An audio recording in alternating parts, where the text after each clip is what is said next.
Şu ana kadar Galaxy A serisinde A13, A14 gibi giriş seviyesi cihazlar çok başarılı değildi. Fakat Galaxy A15 beni gerçekten şaşırttı ve A14'e göre de burada çok önemli iki artısı var. Ve A15'i beğenmemin en büyük sebebi de herkese merhaba dostlar, ben Ozan. Bu videoda A15'i birlikte inceleyeceğiz. A15 ülkemizde henüz resmi olarak çıkmadı ve A15'in hem Avrupa hem de Türkiye fiyatından bahsedeceğim. Bana destek vermek, bu incelemelerin devamı için de abone olup bildirimleri açmayı unutmayın. Destekleriniz önemli. İlk olarak kutu içeriğiyle başlarsak Samsung'un alıştığımız klasik tasarımıyla birlikte geliyor. Açıkçası kutudan çok bir şey çıkmıyor. Galaxy A15'in kendisi ve Type-C şarj kablosunu görüyoruz. Bunun dışında adaptör veya kutudan bir kılıf çıkmıyor. Tasarım olarak da genel hatlarıyla güzel bir cihazla beraberiz. Kamera modülü kasa yapısıyla burada yine S serisinin izlerini Galaxy A serisinde de görebiliyoruz. Telefonun alt kısmında 3.5 mm kulaklık girişi, Type-C şarj soketi ve hoparlör bulunuyor. 8.4 mm kalınlık, 200 gramlık ağırlığıyla da özellikle tek elle kullanırken elimizi yorabilen bir cihaz olduğunu da belirteyim. Hem ağır hem de biraz kalın bir telefon. Malzeme yapısında da arka kapakta çerçevelerde plastik. Buradaki yapının çok kaliteli olduğunu söyleyemeyeceğim ama tabii ki giriş seviyesi uygun fiyatlı bir telefondan bahsediyoruz. Burada çok kaliteli, premium bir hissiyat bekleyemeyiz. Fakat kasa yapısında daha köşeli bir tasarıma gidilmiş. Bu sayede ele tam oturan ve elden de kaymayan bir cihaz. A14'e oranla da tasarım olarak çok büyük bir değişim olmasa da buradaki köşeli tasarım ergonomi açısından da bence daha iyi olmuş ve şu ana kadar Galaxy A10 serisinde PLS, TFT gibi hep alt seviye ekranlarla karşılaştık ama A15 ekran yönünde de beni memnun etti. 6.5 inçlik Super AMOLED Full HD Plus bir ekranı burada görebiliyoruz.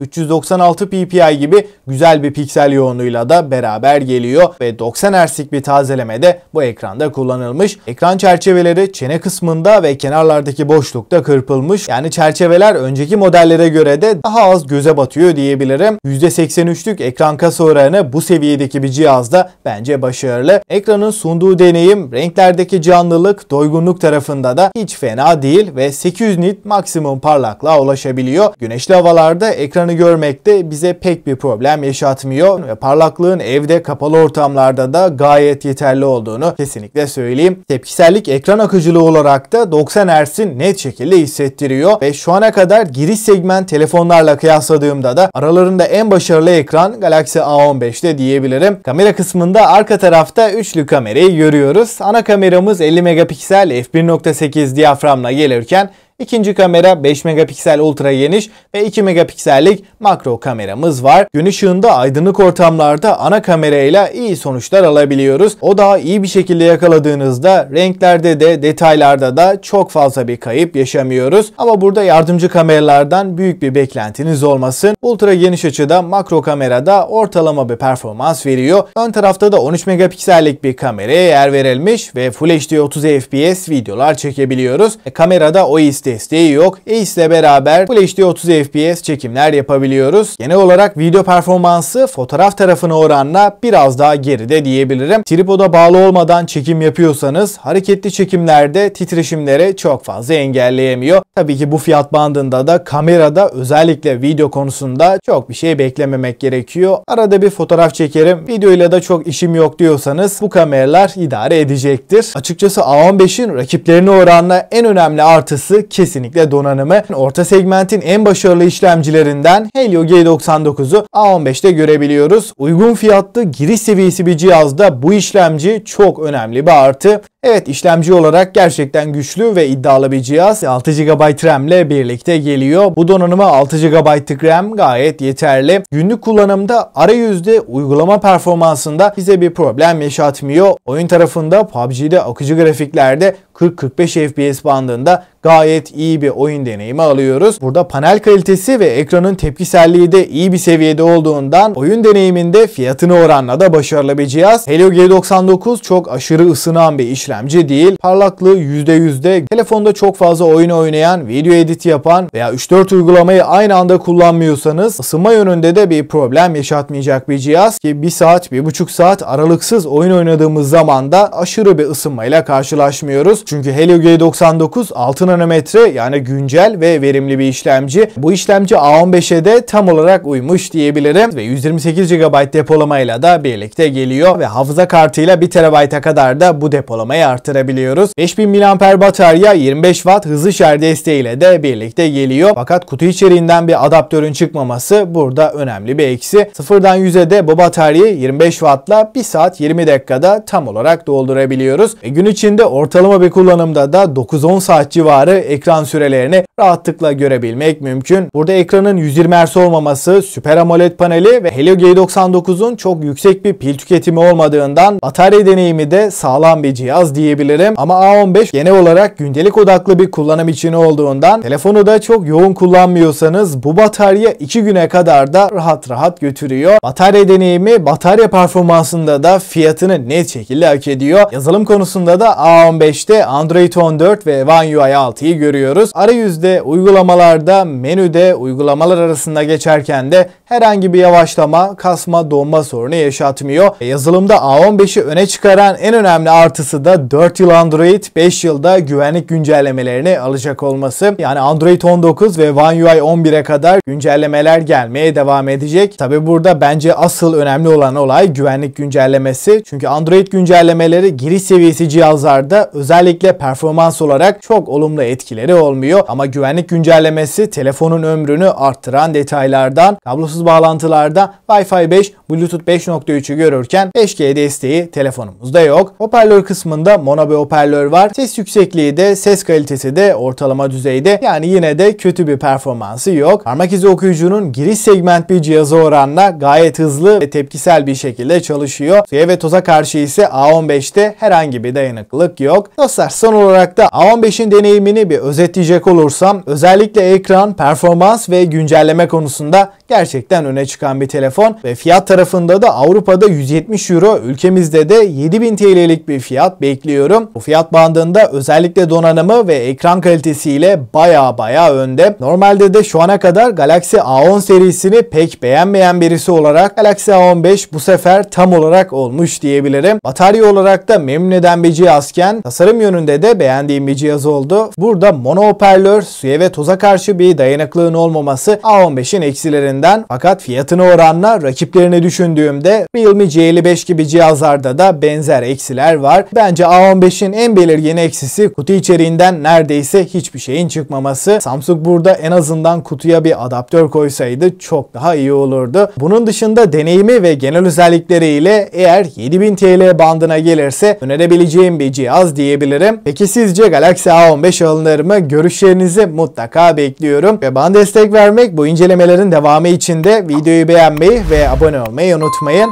Ben Ozan ve bir sonraki videoya kadar hoşça kalın.